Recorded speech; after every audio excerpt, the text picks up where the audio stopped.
नमस्कार जी। कैसे हो आप लोग? आज कुछ एब्सेंट हैं? हाँ जी, अभी आप पढ़ने जा रहे हो दुनिया का सबसे सरल सब्जेक्ट राजस्थान का इतिहास। एक ऐसा सब्जेक्ट जो आसानी से याद हो जाता है और यदि आप मेहनत करते हो तो आपका एग्जाम में क्वेश्चन का आंसर कभी गलत नहीं जाता। हाँ जी, इस सब्जेक्ट में आप विगत क्लास में पढ़ रहे थे जालौर के चौहान। निश्चित रूप से ये टॉपिक फिनिश हो गया था। अब एक नया टॉपिक पढ़ने जा रहे हो, बड़ा रोचक है और एक ऐसा टॉपिक है जो आसानी से याद भी हो जाता है। हाँ जी, वो है आमेर या जयपुर का इतिहास।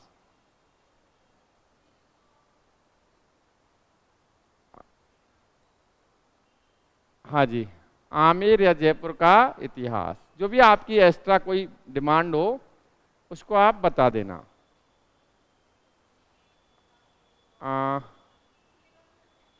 नहीं, आपके नहीं है, चलो बता देना, वो कर देंगे हैं? आमेर या जयपुर का इतिहास, ठीक भाई, रोचक है, जिसमें आप एक राजवंश पढ़ते हो। आमेर और जयपुर का इतिहास के तहत एक राजवंश पढ़ते हो और वो है कछवाहा वंश। कछवाहा वंश देखो कितना सरल है। कछवाहा वंश जब आप पढ़ने जा रहे हो तो इस कछवाहा वंश में ही मैं आपसे क्वेश्चन पूछता हूं, कछवाहा कौन थे? कछवाहा कौन थे? अर्थात मेरा कहने का मतलब है कि इन कछवाहा शासकों की प्राचीनता कहां से जुड़ी हुई थी, ये कौन थे? ज्योति जी प्रणाम, आशा जी गुड आफ्टरनून। हाँ जी, कुश के वंशज। और भी कोई अपनी बात रखे? देखो सरल कितना है, कुछ नहीं पढ़ना है हमने। आमेर जयपुर का जो इतिहास है उसके तहत कछवाहा वंश पढ़ रहे हो। कछवाहा वंश के अंतर्गत आप ये जानने का प्रयास कर रहे हो कि कछवाहा थे कौन। इसमें एक आपने आंसर दिया कि सब कुश के वंशज थे। और भी कोई बात, और भी कोई आंसर दे? हाँ,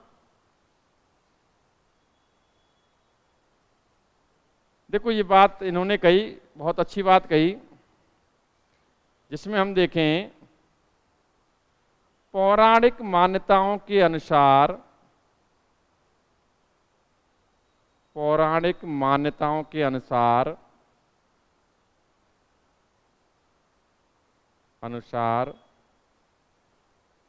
कछवाहा शासकों को, कछवाहा शासकों को भगवान श्री राम के पुत्र कुश का वंशज बताया गया है। किसका वंशज बताया गया है? कुश का वंशज। एक बात तो ये गई, ठीक भाई। या ये भी कह सकते हैं कि पौराणिक मान्यताओं के अनुसार ये जो कछवाहा शासक हैं ये स्वयं को भगवान श्री राम के पुत्र कुश का वंशज मानते हैं। कोई बात नहीं, मानने दो। नेक्स्ट बात करें हम, इसी में देखो इसी बात को कि भगवान श्री राम से रिलेटेड थे, उनके पुत्र कुश के वंशज थे। इसी संदर्भ में मैं एक बात और कहना चाहता हूं आपसे कि 16 से 12 ईस्वी के आमेर अभिलेख में, आमेर अभिलेख में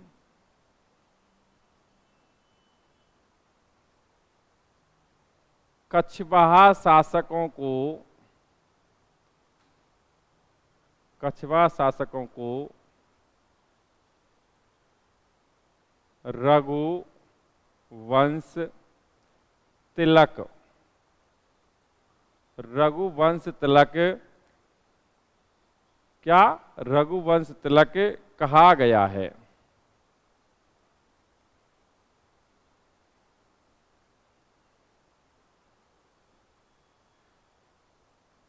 ठीक भाई, नेक्स्ट अगर और भी देखें हम, तो सूर्यमल मिश्रण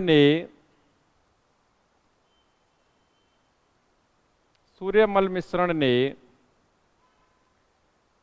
कछवाहा शासकों को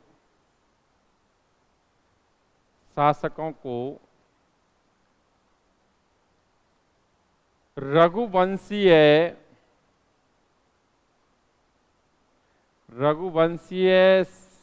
शासक कुर्म का वंशज बताया है।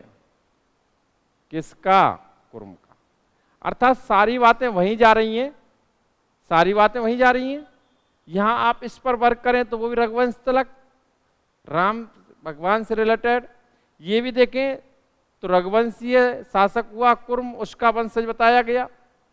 इधर आप वहां तो देख ही चुके कि पौराणिक मान्यताओं के अनुसार ये किसका वंशज मानते हैं स्वयं को? भगवान श्री राम का, राम के पुत्र कुश का। ठीक भाई। नेक्स्ट अगर हम बात करें, दूसरा पहलू देखना आप,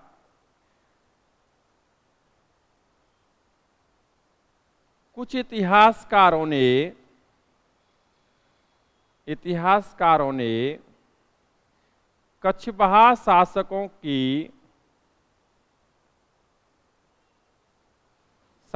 की प्राचीनता ग्वालियर के कच्छप घात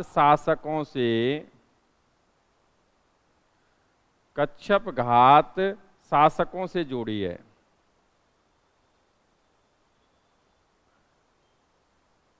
मैं आपको इस पर चर्चा कर लेता हूं, बता देता हूं कैसे। कि भाई जो ग्वालियर के कच्छप घात शासक थे वहीं से निकले नरवर के राजा। आपने नरवर के राजाओं में एक बड़ा नाम सुना होगा, राजा नल, जिसकी कथाएं हाँ जी प्रचलित हैं। आपने हमारे परिक्षेत्र में ढोला वगैरह सुने होंगे, उनमें राजा नल की बहुत सारी कथाएं प्रचलित हैं। तो उन्हीं नरवर आए, यहाँ थे ग्वालियर के ही कच्छप शासकों ने नरवर शाखा को जन्म दिया। और नरवर के राजा सोड़ा सिंह का पुत्र इतिहासकार कहते हैं कि नरवर के राजा सोड़ा सिंह का पुत्र था दूले राय तेजकरण। वो लालसोट यात्रा के लिए आया था। लालसोट कहाँ है वर्तमान में? हाँ जी, आया था। उस समय चौहान शासक रालप सिंह ने, ये आपकी जो सुजस किताब आती है उसमें ये नाम दे रखा है कि चौहान शासक रालप सिंह ने अपनी पुत्री सुजान कंवर का विवाह इस दूल्हे राय के साथ कर दिया और दौसा इसे दहेज में प्राप्त। ठीक, अर्थात कुछ इतिहासकार इसकी प्राचीनता कहां से जोड़ते हैं? ग्वालियर के कच्छप घात शासकों से। ग्वालियर के शासक नरवर गए और नरवर के राजा सोड़ा सिंह का पुत्र कौन था? दूल्हे राय, जो आप कुछ समय बाद ही पढ़ेंगे इस कछवा वंश का संस्थापक दूल्हे राय। राजपूताने में, राजस्थान में कछवा वंश का संस्थापक कौन? दूल्हे राय। तो वो दूल्हे राय किस प्रकार आया उस पर दोबारा से भी एक बार चर्चा हो जाएगी। लेकिन अभी हमने जो पहलू देखे वो ये देखे कि कछवा कौन थे। तो पौराणिक मान्यताओं के अकॉर्डिंग भगवान श्री राम के पुत्र कुश के वंशज मानते हैं स्वयं को। ठीक भाई, जिसके संदर्भ में रघुवंशीय तिलक कहा गया है। और आप देखें सूर्यमल मिश्रण ने इन्हें रघुवंशीय शासक कुर्म का वंशज बताया है। नेक्स्ट बात करें तो कच्छप घात शासकों से इनकी प्राचीनता जोड़ी गई है, जिसका उल्लेख अभी मैंने किया है। अब आगे बढ़ते हैं, ध्यान से सुनना। चूंकि आप लगातार वंशावली लिख रहे हो तो आप यहां भी प्रमुख कछवा शासकों के बारे में देख सकते हैं कौन कौन हैं। वंशावली के तहत भी देखेंगे आप, जिसमें आप देखें सबसे पहले आता है दूल्हे राय। कौन आता है? प्रमुख कछवा शासकों में एक नाम किसका आता है? दूल्हे राय का। ठीक भाई, इसके बाद प्रमुख कछवा शासक आता है जो कई किताबों में दूल्हे राय का पुत्र बताया गया है, कोकिल देव। इसके बाद प्रमुख शासक आता है जी पृथ्वीराज कछवाहा। कौन आता है? पृथ्वीराज कछवाहा। देखो आपने विगत समय जब मेवाड़ पढ़ा था तो उस समय मैंने इस पृथ्वीराज कछवाहा का नाम लिया था। ये वही पृथ्वीराज कछवाहा है जो राणा सांगा के खानवा युद्ध में सहायता हेतु गया था, जिसकी नवंबर 1527 में मृत्यु हो गई थी, वो बात अलग है। लेकिन पृथ्वीराज के बाद और भी शासक आए, जैसे आया पूर्णमल, भीमदेव, रतन सिंह। लेकिन महत्वपूर्ण रूप से देखो इसके बाद पूर्णमल पढ़ा जाता है, मैं अब लिख देता हूं भले ही, पूर्णमल, भीमदेव, रतन सिंह। यहां आप विशेष ध्यान देना, इसके बाद जो शासक आया वो यहां लिख दूं, कोई दिक्कत थोड़ी है यहां, वो आया भारमल। एक्चुअली हम भारमल के बारे में विस्तृत जानकारी रखते हैं। ये भारमल वही शासक है जिसने, हाँ जी बहुत नॉलेज है तुम्हें, खतरनाक नॉलेज है, सुपर जीनियस बैच है अपना ये। भारमल के बाद शासक कौन बना? भगवंत दास या भगवान दास, भगवंत दास या भगवान दास। और इसके बाद कौन शासक बना? मान सिंह। कौन बना? मान सिंह। मान सिंह के बाद शासक कौन बना? मान सिंह के बाद शासक बना भाव सिंह। मान सिंह का एक छोरा जगत सिंह भी था। जगत सिंह तो मृत्यु को प्राप्त हुआ था बंगाल अभियान के दौरान, और उसका भाई बना था कौन? भाव सिंह शासक। ठीक भाई, इस भाव सिंह के बाद शासक कौन बना, कोई बताएगा? भाव सिंह के बाद शासक बना था, ध्यान से सुनना, जय सिंह फर्स्ट। जय सिंह फर्स्ट यानी मिर्जा राजा जय सिंह। कोई दिक्कत नहीं है, वो तो आप लगा लेंगे, मिर्जा राजा जय सिंह या जय सिंह फर्स्ट। इसके बाद शासक कौन बना? राम सिंह। इसके बाद शासक बना बिशन सिंह। इसके बाद शासक बना, बिशन सिंह के बाद जय सिंह द्वितीय। जय सिंह द्वितीय यानी सवाई जय सिंह। बहुत नॉलेज है भाई तुम्हें। जय सिंह द्वितीय यानी सवाई जय सिंह। जय सिंह फर्स्ट यानी मिर्जा राजा जय सिंह। ठीक, इस जय सिंह द्वितीय के बाद शासक बना ईश्वरी सिंह। कौन बना? और ईश्वरी सिंह के बाद शासक बना, मैं यहां लिख दूं, कौन बना? माधो सिंह। बहुत नॉलेज है, खतरनाक जी। और माधो सिंह के बाद शासक कौन बना? पृथ्वी सिंह।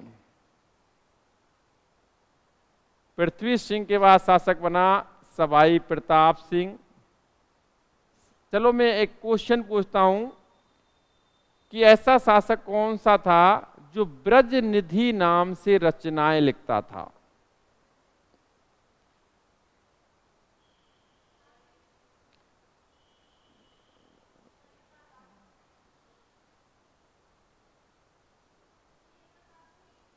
प्रताप सिंह।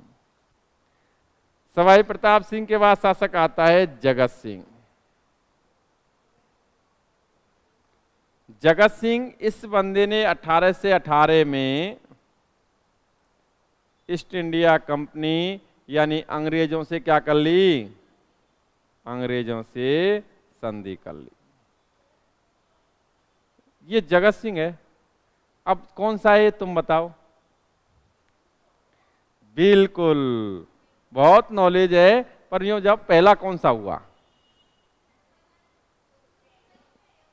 अब एक चीज बताओ, इसमें आप कहीं भी शासक जो देख रहे हो उसमें पहला कहां है? मैं बताता हूं पहला कहां है, मुझे पता है। कुछ इतिहास ना वो तो अलग है, वो तो मेवाड़ के अंतर्गत है। मैं आपको स्पष्ट कर दूं, कुछ टीचर्स या कुछ गाइड हैं, इसे मान सिंह के पुत्र जगत सिंह इसका पुत्र जगत सिंह हुआ, जिसके याद में जगत शिरोमणि बनाया गया। ठीक भाई, लेकिन आप यहां कहीं देख रहे हैं कि जगत सिंह राजा बन रहा है? बस नाम है। जगत सिंह तो मर गया था और उसकी जगह कौन बना था? भाव सिंह। और एक और तथ्य बता दूं कि भाव सिंह के भी कोई संतान नहीं थी, कोई संतान नहीं थी इसके। अब इस भाव सिंह के बाद जो शासक बना था, कौन बना? देखो, जय सिंह द्वितीय। ये उस जगत सिंह जो मर गया था उसकी संतान था ये। हाँ, उसकी मर तो गया लेकिन, हाँ हाँ ठीक भाई। तो देखो, आपने कुछ नहीं, केवल सामान्य सी जानकारी। अभी आप कछवा वंश तो पढ़ोगे, संस्थापक के बाद लगातार शासकों को पढ़ोगे, लेकिन आपने यहाँ क्या जाना उसके तहत यदि देखें तो कछवा कौन थे भाई? ये भगवान श्री राम के पुत्र कुसके वंशज मानते हैं अपने आप को। नेक्स्ट अगर हम देखें तो इसके संदर्भ में मैंने बताया 16 से 12 का जो आमिर अभिलेख है, उसमें इन्हें क्या कहा गया है? रघुवंश तिलक।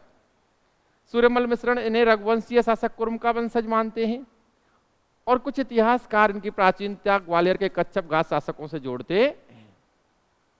ठीक भाई, उसका तर्क भी मैंने दिया था। अगर हम प्रमुख कछवा शासकों का उल्लेख करें तो संस्थापक के रूप में दुलेर राय पढ़ा जाता है, जिसका वास्तविक नाम क्या था? तेजकर्ण। दुलेर राय के बाद प्रमुख शासक कौन पढ़ा जाता है? कोकिल देव। उसके बाद पृथ्वीराज। निश्चित रूप से इस बीच में भी आप देखें तो कुछ शासक हुए होंगे, लेकिन वो इतने प्रभाव वाले नहीं थे जिनका इतिहास में एक विस्तृत रूप से नाम दर्ज हो जाए। पृथ्वीराज के बाद पूर्णमल, भीमदेव, रतन सिंह। लेकिन प्रभावी शासक कौन आता है? भारमल, जिससे बड़ी ऐतिहासिक घटनाएं जुड़ी हुई हैं। ये वही शासक है जिसने मुगलों की अधीनता स्वीकार की थी और मुगलों से सर्वप्रथम वैवाहिक संबंध स्थापित किए थे। नेक्स्ट, इससे भारमल के बाद उसका छोरा भगवंत दास शासक बना, और भगवंत दास के बाद उसका पुत्र मानसिंह शासक बना। मानसिंह के बाद उसका मानसिंह का छोटा पुत्र भाव सिंह शासक बना, क्योंकि बड़ा पुत्र जगत सिंह मर चुका था। भाव सिंह के बाद शासक बना जयसिंह फर्स्ट, मिर्जा राजा जयसिंह। जयसिंह फर्स्ट के बाद शासक कौन बना? राम सिंह। उसके बाद बिशन सिंह, बिशन सिंह के बाद जयसिंह द्वितीय, और जयसिंह द्वितीय के बाद ईश्वरी सिंह, माधव सिंह, पृथ्वी सिंह और प्रताप सिंह और जगत सिंह। जगत सिंह वही है इसने काकली कर लेने दो, कोई दिक्कत नहीं। अब हम क्रमशः इसको पढ़ते हैं, ध्यान से सुनना। ये तो हमने एक सामान्य डाटा दे दिया प्रमुख शासकों का, जैसा कि विगत समय से हम वंशावली लिखाते आ रहे हैं। अब हम पढ़ते हैं, ध्यान से सुनना आप लोग। कछवाहा वंश, कौन सा राजवंश पढ़ा जा रहा है? कछवाहा राजवंश या कछवाहा वंश? राजवंश। इसमें आप देखें, सबसे पहली बात, कछवाहा राजवंश में सबसे पहले संस्थापक, कछवा वंश का संस्थापक कौन? दुलेर राय। बहुत नॉलेज है भाई, खतरनाक नॉलेज। दुलेर राय ऑब्लिक तेजकर्ण। आपको पता ही है, वास्तविक नाम तो तेजकर्ण ही था, पर ये बड़ा सुंदर था। वो कहते हैं ना कि जब लड़का होता है वो सबसे सुंदर कब दिखता है? जब दूल्हे बने, मेकअप सेकअप कराता है। हाँ, मैं तो एक सामान्य सी बात कह रहा हूं कि हाँ बिल्कुल बहुत अच्छे, लेकिन ये बहुत ही स्मार्ट था, हर वक्त ऐसा ही दिखता था सुंदर। तो दूल्हे तेजकर्ण का ही नाम क्या पड़ा? दुलेर राय। इसने 1137 ईस्वी में कछवा वंश की नींव डाली। मैंने इसके संदर्भ में एक बात बताई थी आपको कि भाई बताया जाता है कि जो ये दुलेर राय था तेजकर्ण था, जैसा कि सुजस किताब में आपके में डाटा लिखा हुआ है कि यह नरवर के राजा सोड़ा सिंह का पुत्र था। किसका पुत्र था? कहां के राजा? नरवर के। और नरवर के राजा कहां से आए थे? ग्वालियर से। कच्छप घाट शासक थे। नरवर के राजाओं में प्रसिद्ध राजा कौन हुआ?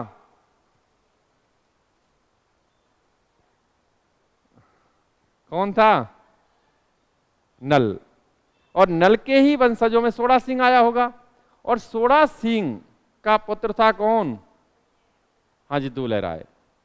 अपने लालसोट यात्रा के लिए आया था, और यहां चौहान शासक, चौहान शासक उस समय बड़े शक्तिशाली थे, विस्तृत साम्राज्य था उनका। उनमें एक नाम आता है रालफ सी।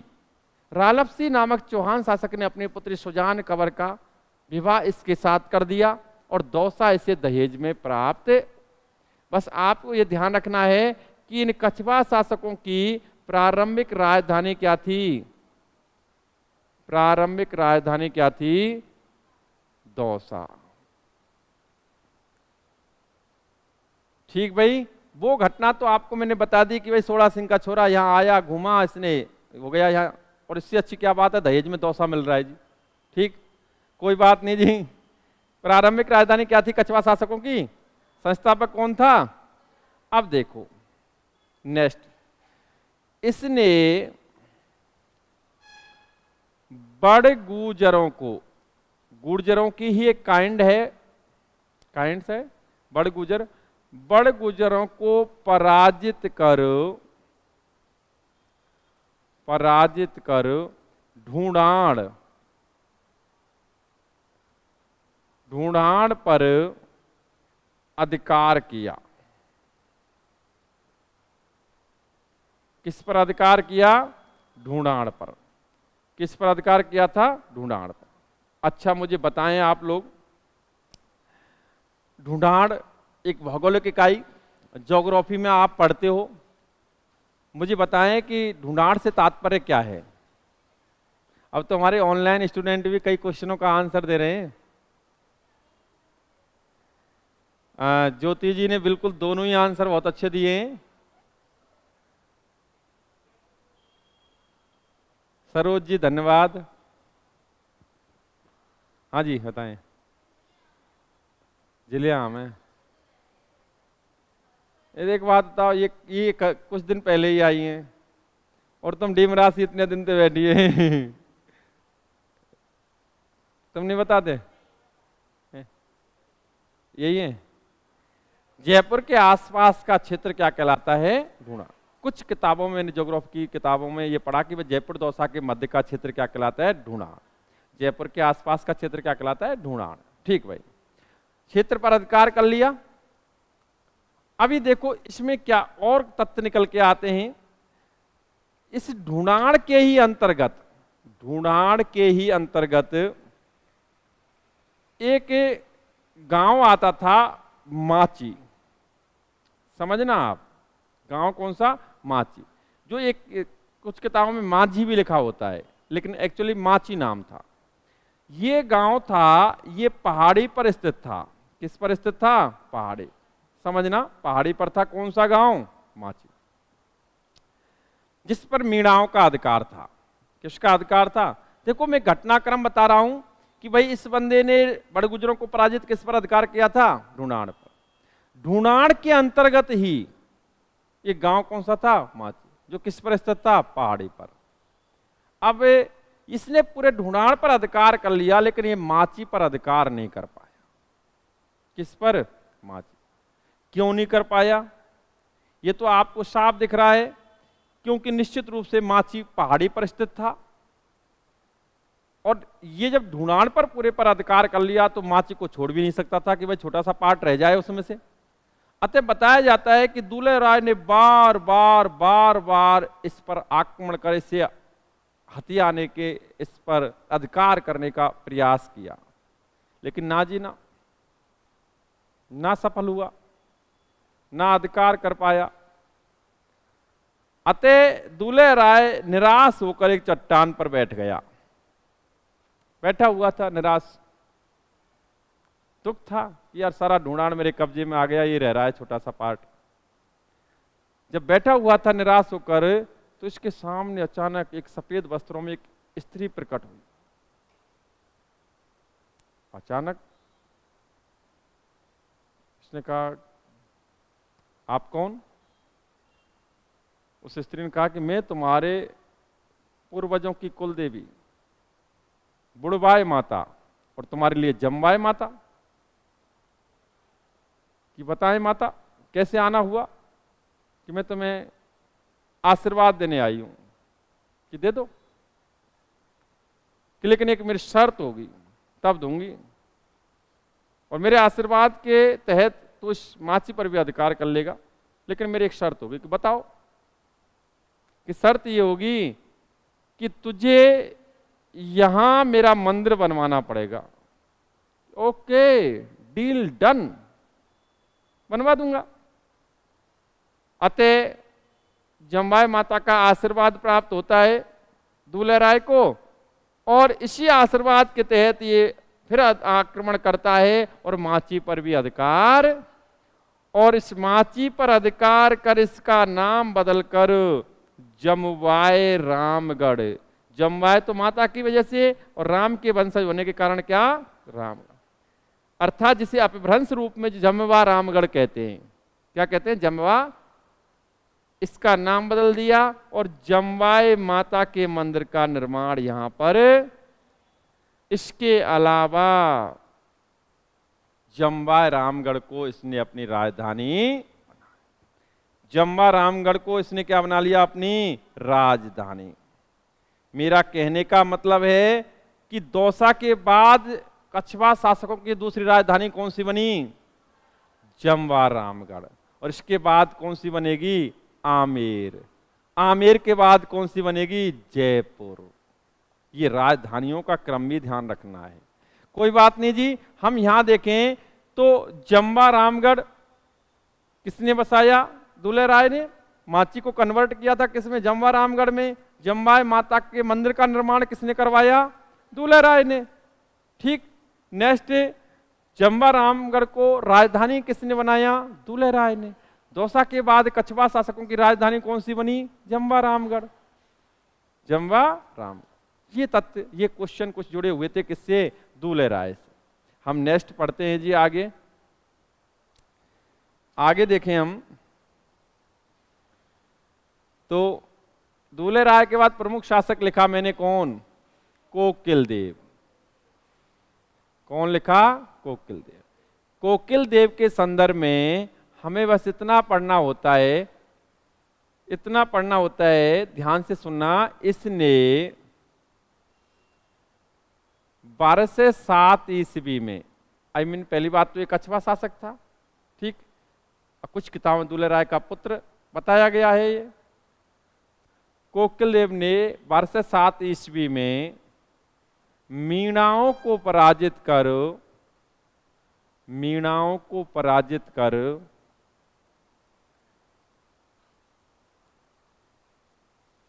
आमेर पर अधिकार किया। किस पर, आमेर पर अधिकार किया, और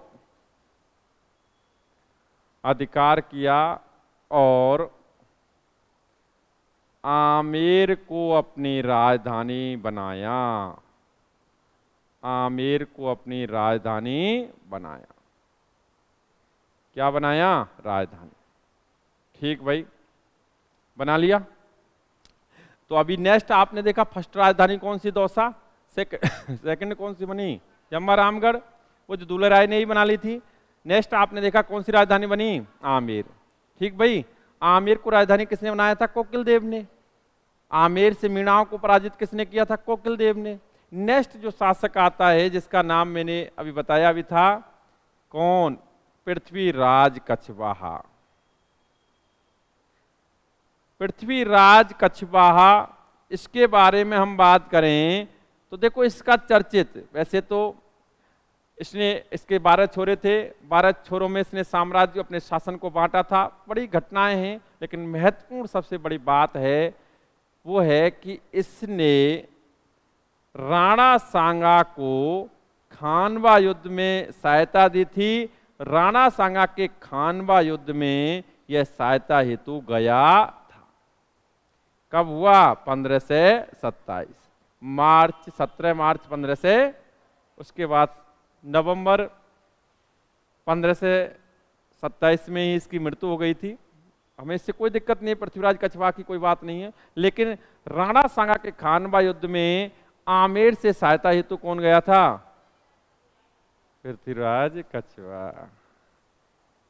कछु ना रखियो, सब माया है, हकीकत में, रियल में। जब हम बाद में पता चला ही हमें करीबन 30 क्रॉस कर जाओ कि रियल में माया ही, माया है।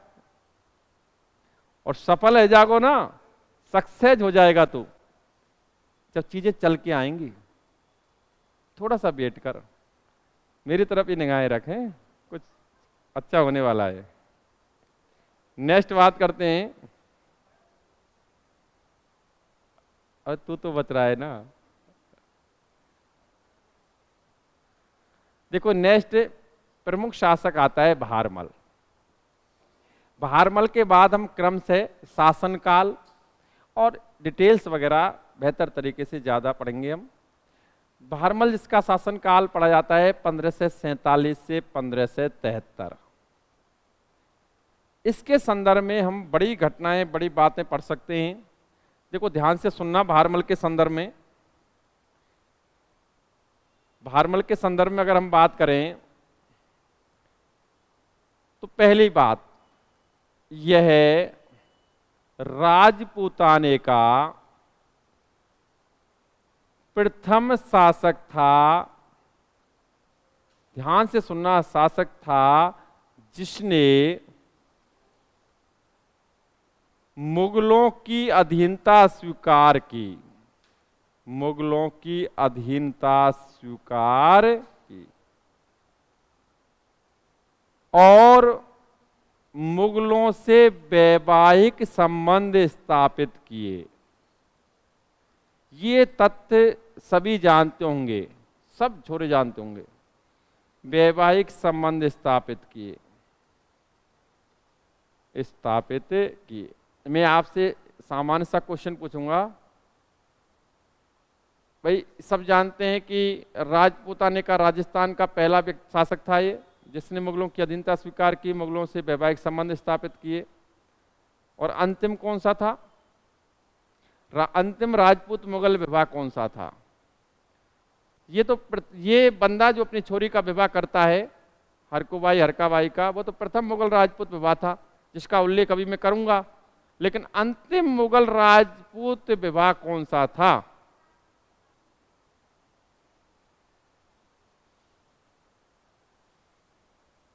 अरे विगत समय में मैंने मारवाड़ के राठौड़ के अंतर्गत पढ़ाया है, जोधपुर के राठौड़ों के अंतर पढ़ाया मैंने और लिखाया भी है। पर लेकिन आपने हाँ बिल्कुल सही आंसर दिया भाई, सही आंसर है बिल्कुल। और वो है फर्रुखशियर और इंद्र कुबरी का, अजीत सिंह की पुत्री इंद्र कुबरी और फर्रुखशियर का। ये मेमोरी ऐसी होनी चाहिए, और मुझे पता है सबकी है, बस थोड़ा सा एकाग्रता के साथ हाँ सुन नहीं पा रहे हैं, या फिर हो सकता है घर पर रिवीजन नहीं कर पा, कोई ना कोई तो कारण है। मैं आपको स्पष्ट कर दूं कि आप सभी का सिलेक्शन स्वेयर है, निश्चित रूप से सिलेक्शन होगा, ऑफलाइन ऑनलाइन सब बात। लेकिन सबसे बड़ी बात है कि जो अपने प्रति कमिट करके अनुशासन पूर्वक मेहनत करेगा उसी का सिलेक्शन होगा। मैं आपसे चलो एक सामान्य सी एक बात पूछता हूं, आप में से कितने, ये बात मैंने पहले भी पूछी है कि आप में से इतने कितने लोग हैं जो ईमानदारी के साथ कह सकते हैं कि मैंने एक पुस्तक को पढ़ लिया, जीके की कोई किताब एक कंप्लीट कर ली? एक व्यक्ति ऐसा बता दो मुझे। रिजल्ट्स आता है नन, कोई भी नहीं। तो कहाँ ईमानदारी दिखाई तुमने विगत कॉम्पिटिशन्स जो दिए थे उनमें? तो इसलिए मेरा मानना है कि आप अपनी देखो, सफलता असफलता का कारण स्वयं हम होते हैं। I mean, स्वयं व्यक्ति होता है। अगर हम ये कहें कि भाई नहीं संस्थान की कमी, पढ़ाई की कमी, या ये कमी या वो कमी, ये तो देखो अनर्गल बातें, बहाने हैं। रियल फैक्ट ये है, सफलता का भी कह रहा हूं मैं, असफलता का ही नहीं कह रहा हूं, सफलता का भी कारण तुम स्वयं होते हो। और वो कैसे होते हो तुम जानते हो, क्योंकि यहाँ संस्थान आपको वातावरण दे सकती है, टीचर्स आपको एक रास्ता दिखा सकते हैं, क्रिटिकल चीज़ों को सरल कर सकते हैं, सिस्टम बता सकते हैं। लेकिन इस पर वर्क किसको करना है? तुम्हें। एकाग्रता के साथ बैठना, पढ़ना, समझना तुम्हें है, रिवीजन तुम्हें करना है। तो सफलता में भागीदारी किसकी ज़्यादा? तुम्हारी। ठीक भाई? तो निश्चित रूप से अपने प्रति कमिट करो कि चाहे मर जाऊं, गिर जाऊं, फट जाऊं, पर पढ़ूंगा। पढ़ना है मुझे, तो सफल होना है। इस ध्येय के साथ आप वर्क करोगे तो योजना, कार्य योजना बनाओ ना, फिक्स कर लो सिस्टम कि इतना टाइम मुझे इस सब्जेक्ट को देना है, ये मेरी टाइम टेबल होगा, बनाओ, नहीं तो हम बना के दें आपको। लेकिन मैं जानता हूँ वो टाइम टेबल कुछ दिन ही अच्छा लगता है, उसके बाद तो तुम्हें क्या अच्छा लगता है वो तुम भी जानते हो। ठीक है, देखो छोरो, इस भारमल ने, ध्यान से सुनो, भारमल ने पहली मुलाकात अकबर से जो प्रथम मुलाकात की थी वो दिसंबर 1556 में की थी। दिसंबर 1556 में दिल्ली में मुलाकात की थी। भारमल ने पहली मुलाकात दिल्ली में की थी, दिसंबर 1556 में की थी, और ये की थी नारनौल के थे मजनू खां। कौन? मजनू खां, हुमायूं का सरदार रहा है। नारनौल के मजनू खां की मदद से इसने किससे मुलाकात की थी? क्योंकि इसके राज परिवार में आंतरिक समस्याएं इतनी बढ़ गई थीं कि निश्चित रूप से इसको एक ही ऑप्शन दिखाई दे रहा था, कैसे भी मुगलों का सहयोग प्राप्त करूं, मुगलों की छत्र छाया प्राप्त करूं। उसमें अगर देखें तो इसने अकबर से पहली भेंटवार्ता कब की थी? 1556 में दिल्ली में की थी, मजनू खां की मदद से की थी। 1562 में अकबर ख्वाजा मुइनुद्दीन चिश्ती की दरगाह जो है उस पर जियारत करने के लिए आ रहा था। इसकी सूचना मिलने पर 1562 में इस भारमल ने चगताई खां की मदद से, स्थान का नाम लिखूं तो मैं सांगानेर में दूसरी मुलाकात हुई थी, और सांगानेर में दूसरी मुलाकात हुई थी किसकी मदद से? चगताई खां की मदद से। चगताई खां की मदद से सांगानेर में 1562 में मुलाकात करी किसने? भारमल ने। किससे? अकबर से।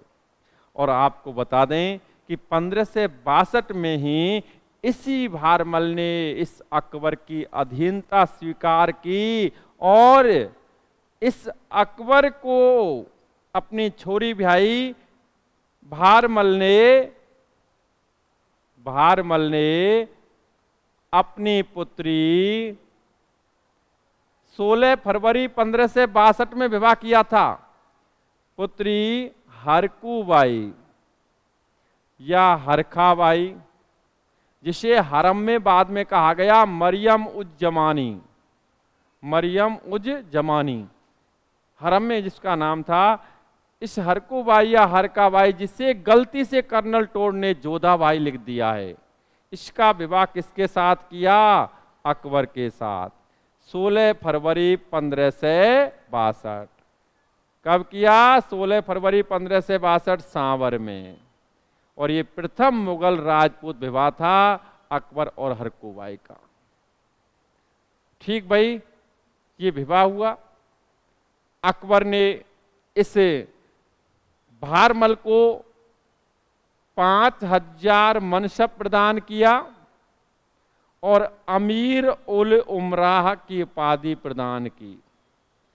अमीर उल उमराह की उपाधि प्रदान की किसको? भारमल। ठीक भाई ना, अगर होता तो साहब हम बताते। देखो आपने जोधपुर पढ़ा नहीं, अगर आप पढ़े होते तो बताते, कोई दिक्कत नहीं, मैं अलग से समझा दूंगा।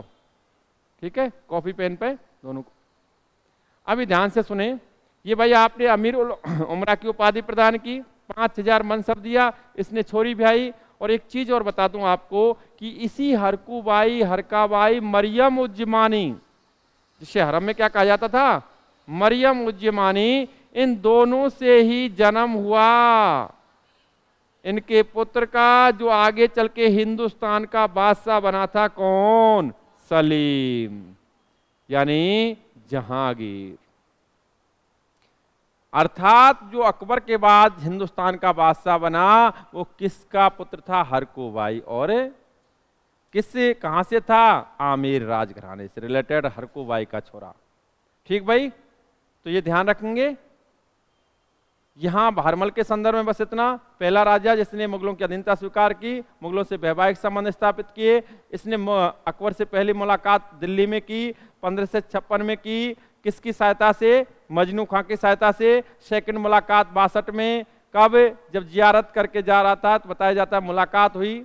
तो उस समय ये मुलाकात चगताई खां ने करवाई, अपनी छोरी का ब्याह किया 16 फरवरी 1562 को सावर में किया, अकबर ने इसे 5000 का मनसब दिया और अमीर उल उमरा की उपाधि।